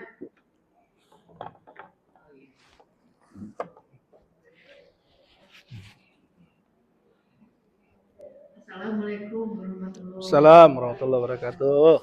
Pak Ustadz, saya pernah tanya sama anak saya, kamu takut nggak menghadapi kematian? Enggak mah, aku nggak takut, aku sih ikhlas aja gitu menghadapi kematian gitu. Terus saya tanya lagi sama kakak saya, terus kamu takut nggak menghadapi kematian? Nggak takut, cuma takutnya masuk neraka katanya gitu. Wah kalau gitu sama dengan saya juga takut. Padahal kakak saya juga aktif pengajian, tahajud, baca Quran, segala, tapi tetap masih takut. Saya juga sama. Padahal ya saya berusaha baik terus, cuman ada aja perasaan takut gitu. Nah itu gimana cara menghilangkannya? Kalau anak saya dulu pernah pakai ventilator udah hampir meninggal, katanya kayaknya nggak menakutkan gitu padahal kita udah takut anak saya sampai lewat gitu, tapi alhamdulillah terselamatkan ya. Satu pelajaran penting buat ibu, tolong ibu renungkan, ibu pahami, ibu hayati sebuah hadis. Kasih sayang Allah kepada hambanya melebihi kasih sayang seorang ibu kepada anaknya. Iya, dengerin dulu. Kasih sayang Allah kepada hambanya melebihi kasih sayang seorang ibu kepada anaknya. Hadis. Ibu kalau pergi keluar makan enak. Uang ibu terbatas. Akhirnya ibu nggak mau makan, ibu bungkus, ibu bawa pulang. Itu kasih sayang seorang ibu kepada anaknya. Anak ibu di kos, ibu datang ke kos. Harusnya ibu pengen liburan, tapi malah ibu kerja di kos anak ibu, mencuci bajunya, merapikan kamarnya. Kasih sayang seorang ibu kepada anaknya. Ibu ngantuk, sangat ngantuk. Tapi karena anak ibu sakit, ibu lawan kantuk ibu. Karena pengen merawat anak ibu. Kasih sayang seorang ibu kepada anaknya. Kasih sayang Allah kepada ibu melebihi kasih sayang ibu tadi kepada anak ibu. Jangan prasangka buruk kepada Allah. Kalau ibu sudah sholat, ngaji, puasa, zikir, sedekah, baca Quran, berbuat baik, sambutlah panggilan Allah itu dengan hati yang penuh bahagia, jangan dengan hati penuh curiga. Boleh takut tentang neraka hanya untuk pengimbang amal kita. Karena kalau kita nggak takut sama neraka, takutnya nggak ada pengimbang dari amal kita. Maka salah satu pengimbang itu juga apa? Takut dengan kematian. Saya juga takut dengan kematian. Nggak ada orang yang nggak takut dengan kematian. Tapi rasa takut terhadap kematian itu untuk mengimbangi amal kita. Jangan sampai orientasi hidup kita dunia. Bersyukurlah kalau kita masih punya rasa takut neraka, masih punya rasa takut mati. Ibu bayangkan kalau rasa takut itu hilang dari kita, apa yang terjadi? Kalau ibu nggak takut mati, apa yang terjadi? Kalau ibu nggak takut neraka, apa yang terjadi? Mungkin saya kalau nggak takut dengan neraka, mungkin perbuatan saya, perilaku saya sudah banyak yang menyimpang. Itu adalah anugerah yang Allah titipkan kepada kita. Tapi rasa takut itu tidak boleh mengendalikan rasa aman kita. Ya. Takut itu tidak bisa memilah takut neraka, takut mati. Yang namanya takut dia bisa bersifat universal. Maka nanti orang yang hidup dengan takut-takut itu, takut malam, takut gelap, takut jalan keluar. Begitu cara kerja dia. Resah. Contohnya gini. Marah karena apa? Macet. Marah karena macet. Itu pemicunya. Tapi begitu sampai ke rumah, marah. Di kantor, marah. Karena nggak bisa dia memilah marahnya hanya karena macet. Ya nggak bisa. Paham nggak? Saya pernah mau ke pengajian. Macet di jalan, kesel di jalan. Dalam tanda petik, sebelum paham mengelola emosi. Kesel, sebel, marah di jalan. Kan harusnya marahnya itu hanya untuk di jalan. Hanya untuk di jalan. Pas sampai di pengajian, masih sepi. Jemaah lambat datang, satu-satu masuk. Setelah itu saya masih ada mau kegiatan, ceramah saya jadi tegas. Jadi makin tegas ceramah saya. Itu padahal apa? Pemicunya adalah marah di jalan. Kan harusnya kita tuh ini marah hanya untuk di jalan ya, gitu loh. Tapi ternyata sifat dari emosi itu berlaku universal. Jadi marah sama orang gak cocok, marah. Anak belum WA, marah. Padahal tadi sumbernya cuma marah karena di jalan. Sampai rumah, marah. Telat mbak buka pagar, marah. Istri belum mandi sore, marah. Gitu. Sama, takut gitu Bu, sedih gitu. Nah hebatnya Islam, kenapa? Mau tidur baca doa, bangun tidur ucapkan Alhamdulillah, mengawali kita dengan momen-momen bahagia. Kalau kita, sekarang saya kasih contoh. Ibu beli anak ibu bendo. Anak ibu umur 6 tahun perempuan, dibeliin bendo. Bando. Beda tipis. Bando. Dibawa tidur sama anak ibu. Tengah malam, saking senengnya dia dibawa tidur sama dia.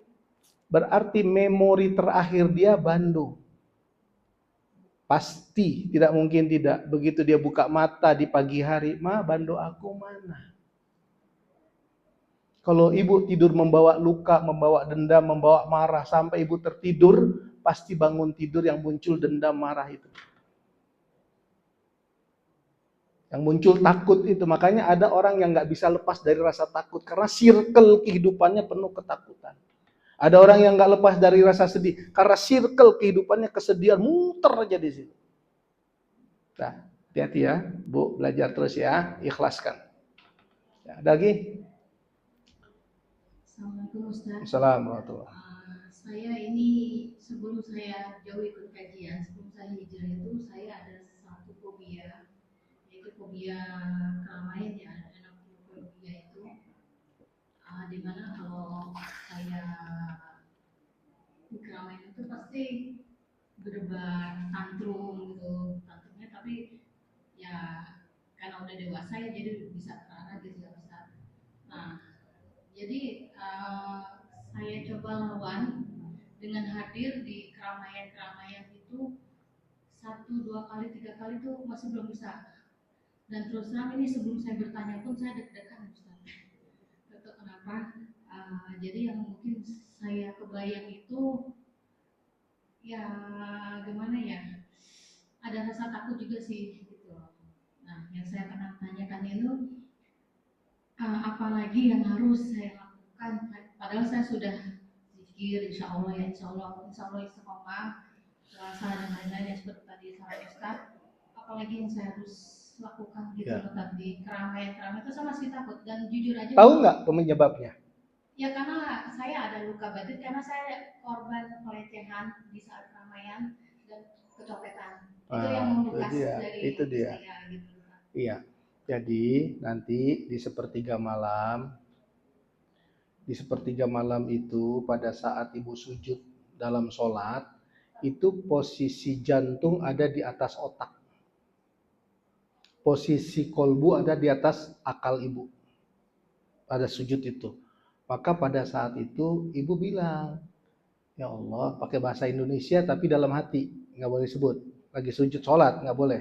Ya Allah, detik ini dalam hati nih. Karena itu nggak ada critical area namanya. Nggak ada yang bilang tapi nggak ada. Karena apa? Ini sudah off. Pada saat kenapa sujud doa paling nikmat doa pada saat sujud? Karena critical areanya sedang off.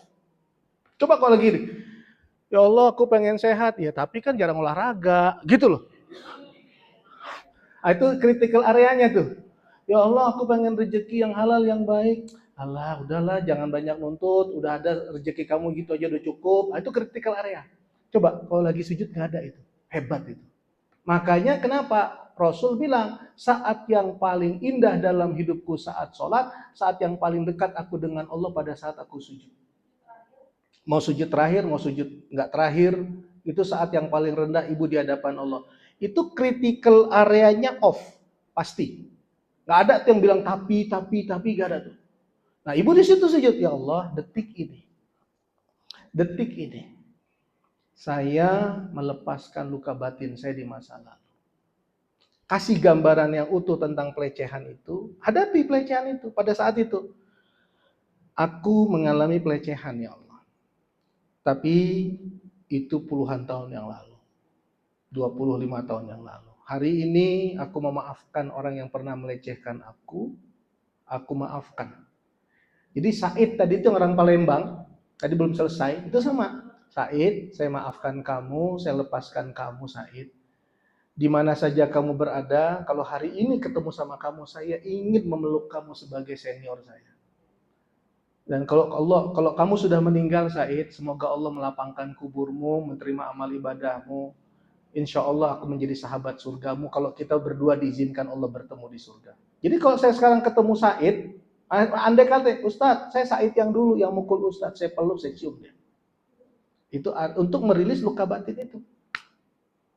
Jadi jangan dihindari. Kalau dihindari dia nggak selesai. Udah pasti ibu datang ke pengajian, ke keramaian, hadapi itu cuma masa lalu. Tapi tolong pada saat di sepertiga malam itu di saat hening. Ada kalimat hening juga di buku saya. Di saat hening ibu berdamai sama diri ibu. Berdamai sama takdir ibu. Bisa jadi karena itu ibu jadi kuat hari ini. Gitu. Ya, akses ke sini. Caranya gimana? Panjang nih caranya, waktunya nih. Tarik nafas, lepas. Itu ada di buku tuh nanti. Tarik nafas, lepas, tarik nafas, lepas. Enggak, beda. Zikir kolbu lah. Ada lagi? Cukup ya? Ya, satu lagi. Cara menerangkan pada anak yang sudah mengalami kekerasan dari orang tua, dari ayah, sampai anaknya umur berapa? 16. Hatinya selalu bicara kebencian ayah. Cara untuk menerangkan untuk anak. Saya baru nanganin anak umur 20 berapa saya lupa ya. Noise, berisik. Dia tuh ada berisik di sini, dia berisik, ada yang berisik. Alhamdulillah selesai. Saya cuma bisa kasih cara. Nanti ibu juga bisa sama Ustadz Dedi. Ustadz Dedi itu bisa bantu tuh orang-orang yang anak-anak yang punya noise itu, yang suka berisik itu. Kalau di umur 16 dia anak ibu, menjelang tidur itu ibu peluk dia, ibu dekap dia, semua baik-baik saja. Yang pernah terjadi itu hanya di masa lalu, dia nggak akan pernah terjadi lagi. Kenapa sebelum tidur dikasih itu? Karena pada saat otak gelombangnya turun ke theta. Jadi beta, alfa, theta.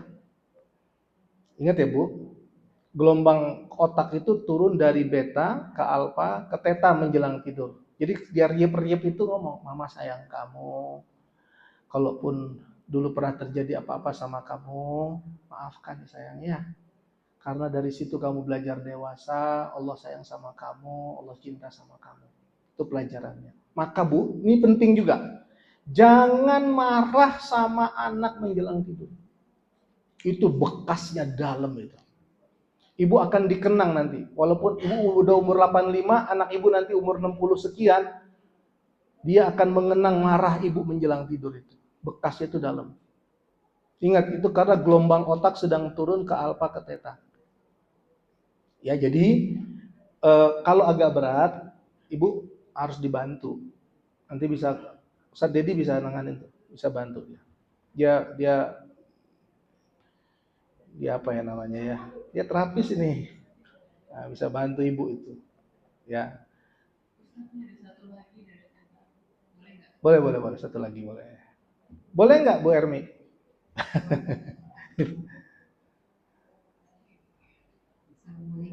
Salam. Salam warahmatullahi. Untuk masalah aku belajar sedikit tauhid, maksudnya kalau hidup ini kan untuk diuji ya Ustaz. Nah ujian itu kan sebenarnya jangan jauh-jauh ya Ustaz ya. Maksudnya bisa suami, bisa anak, bisa orang tua, bisa mertua gitu kan ya. Kadang-kadang maksudnya kalau emang kayak untuk kesabaran itu kan maksudnya kalau manusia itu kan kadang-kadang merasa ada limitnya gitu Ustaz. Maksudnya kalau udah suatu dia merasa bersabar, tapi sebenarnya Allah itu kan maha tahu ya Allah ya. Maha tahu ya Ustaz. Maksudnya kesabaran itu sampai di mana gitu kan. Itu mengetahuinya seperti apa gitu Ustaz. Maksudnya yang bilang sabar limit itu mindset. Ingat ya, kita terbiasa dari komunikasi yang berkembang di masyarakat. Sabar itu ada batasnya loh, nggak ada batasnya. Ibu bilang, ya Allah saya kuat menghadapi keadaannya. Ibu kuat. Nah ini ada lagi satu ilmu lagi nih. Jelas, 5 menit deh ya. Karena berhubung dari tanya. Sabar itu, jadi gini. Ini sebenarnya udah launching buku saya nih sebenarnya. Ada namanya reticular activating system. Kalau ibu fokus reticular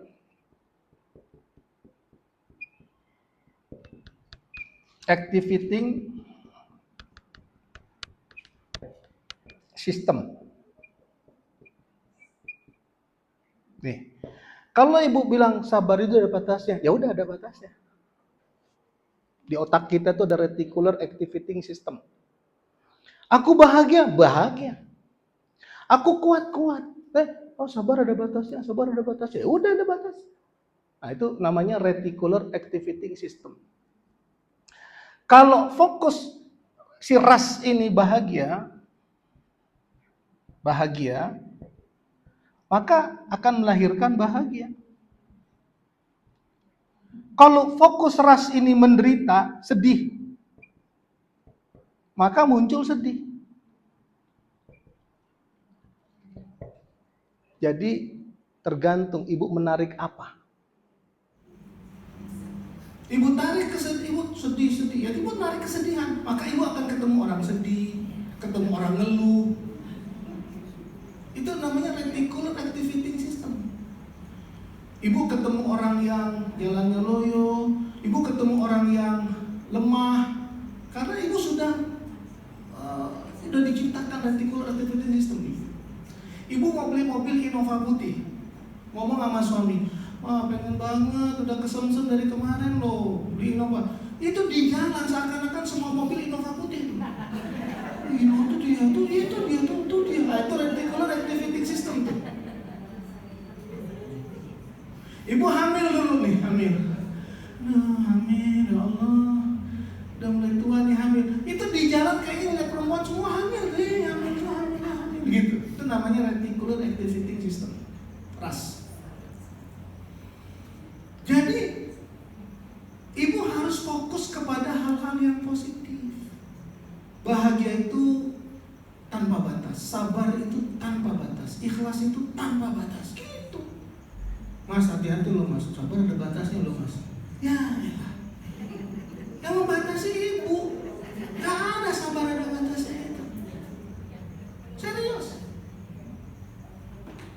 Nah, kalau reticular activating systemnya bahagia, maka yang kedua, neuroplastisitas, neuroplasticity. Apa itu? Jalur-jalur di saraf ibu. Kayak gini, saya bahagia.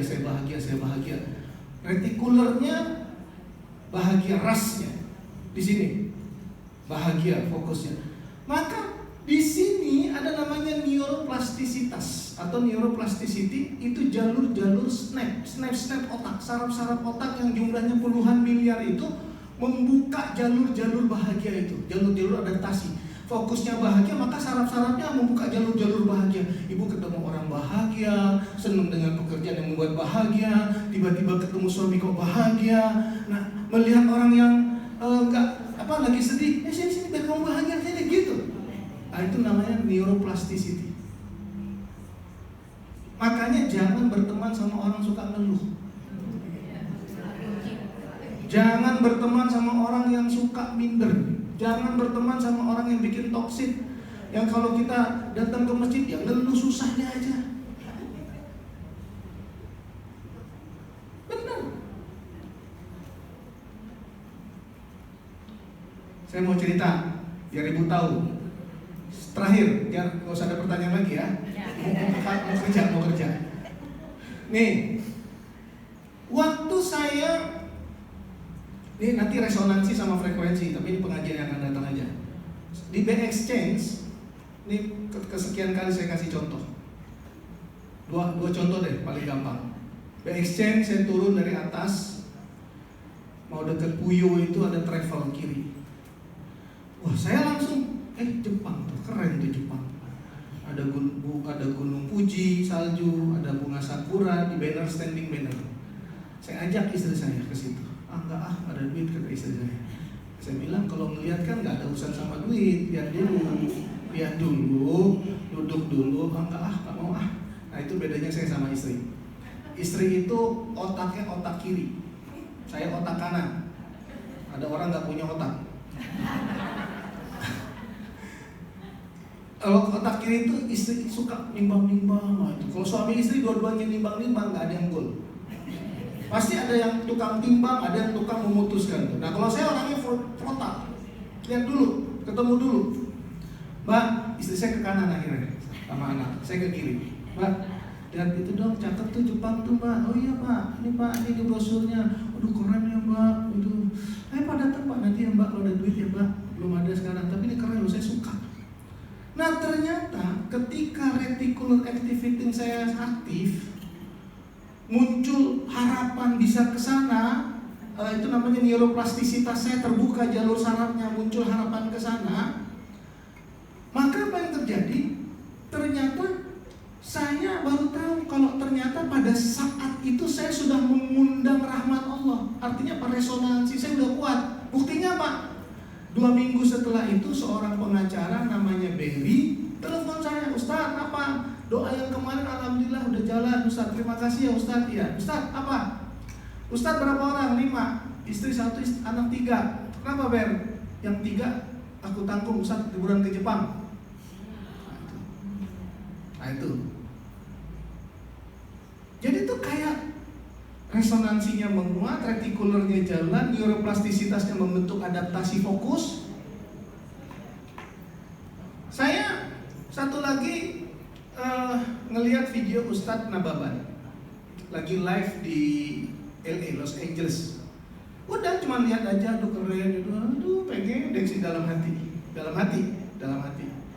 Nah fokusnya sudah datang tuh, ras saya sudah muncul. Amerika. Dulu saya pengen diundang tapi nggak jadi karena 3 bulan saya nggak mau kelamaan. Saya pengen kalau cuma ceramah paling 3 minggu, 3 bulan saya nggak mau. Gitulah dialog batin saya. Retikuler saya sudah aktif Amerika. 10 hari kemudian di bulan Ramadan, jamaah saya selesai taraweh menghadang saya. Ustadz jangan pulang dulu, boleh nggak diskusi apa? Saya punya masalah apa? Masalah kerjaan. Ya udah 1 jam di sini kita ngobrol. Nggak mau, maunya di rumah. Ini orang udah maksa mau minta di rumah gitu dalam hati di awal itu. Alhamdulillah hasil diskusi besoknya menemukan jalan keluar. Lapor Ustadz, keren banget amazing gitu dia apa? Allah luar biasa ya katanya. Bener yang Ustadz bilang kun fayakun itu. Dia harus bayar THR, malam itu nggak punya uang. Ternyata besok Allah kasih rezeki dari pintu yang tidak terduga setelah meyakini ayat-ayat Quran. Saya mau masuk pengajian paginya itu, Bu, maaf Bu, saya mau masuk ke pengajian. Saya bilang 1 menit lagi, apa Bu? Saya bilang, please 1 menit aja Ustaz. Ya apa? Tolong siapkan paspor sama ibu, nanti saya sama bapak kita berempat ke Amerika. Ustaz cukup bawa badan saja. Maka jalanlah saya ke Amerika sama istri sama dia 7 tahun yang lalu. Jalan-jalan, saya diservis habis, pokoknya nggak boleh keluarkan uang. Coba, kok bisa? Padahal saya cuman mengundang itu melalui reticular activating system tadi, fokus, resonansinya tepat, frekuensinya dapat 900 FM tadi itu loh. Padahal saya nggak bertahu, aku pengen ke Amerika, enggak. Nah Bu, buat baik aja sama orang, buat baik saja. Don't expect too much dari orang itu. Allah yang akan membukakan jalur-jalur rahmat buat kita itu. Itu ya, tadi ya, reticular activity. Nanti ada di buku saya. Judul bukunya apa? Ntar saya kirim Bucut, Titik Balik Jiwa. Nah ini buku bagus banget sih, pengalaman banyak orang ya. Ini ibu udah dapat kesimpulan dari buku sebenarnya nih. Satu buku namanya Titik Balik Jiwa. Titik Balik Jiwa. Nah ini orang-orang yang kembali ke fitrahnya setelah mengalami banyak cobaan. Macam-macam ceritanya di situ. Ada yang narkoba, ada yang dia kembali ke titik jiwa. Sama ulasan ilmiahnya. Buku kedua Islamic Quantum Attraction. Ini untuk melawan konsep law of attraction. Universe yang menggerakkan segala sesuatu. Enggak, Allah yang menggerakkan segala sesuatu. Di sini ada the secret law of Allah, sunnatullah, keagungan sunnatullah. Kalau bukunya nggak bagus, uang kembali. 300 halaman, jadi 2 buku 600 halaman. Kalau dibanderol harganya dia 115.000 sama 110. Saya bilang untuk jemaah 100.000. Nah, tapi harus ketahuan sekarang nih, sehari 2 hari berapa jumlah. Saya tinggal telepon penerbit, tambahin tolong sekian eksemplar. Nanti bukunya saya kirim foto-fotonya ke Bucut ya. Saya kira itu, sehat-sehat buat semua ya Bu. Bahagia dong. Ini masih kelihatan muka-muka air matanya nih. 1, 2. Ibu dalam banget ya. Ibu siapa namanya? Ibu itu belakang. Bu Suryani. Udah kering air matanya. Ya, jangan dalam-dalam. Kalau kita cerita trauma itu jangan terlalu dalam. Nah, bagaimana hipotalamusnya mengaktifkan menyerapkan hormon-hormon bahagia. Oke? Yuk kita baca Al-Fatihah aja ya untuk niat-niat yang baik. Niatin semuanya untuk yang baik-baik, buat anak, buat keluarga, buat kesolehan, kesuksesan, kesehatan lahir batin, lapang rezeki, dimudahkan Allah urusan, jodoh, ya kan? Nah, kita doakan tuh Ustaz Dedi juga belum ada jodohnya, biar cepat dapat jodoh Ustaz Dedi. Ya. Al-Fatihah.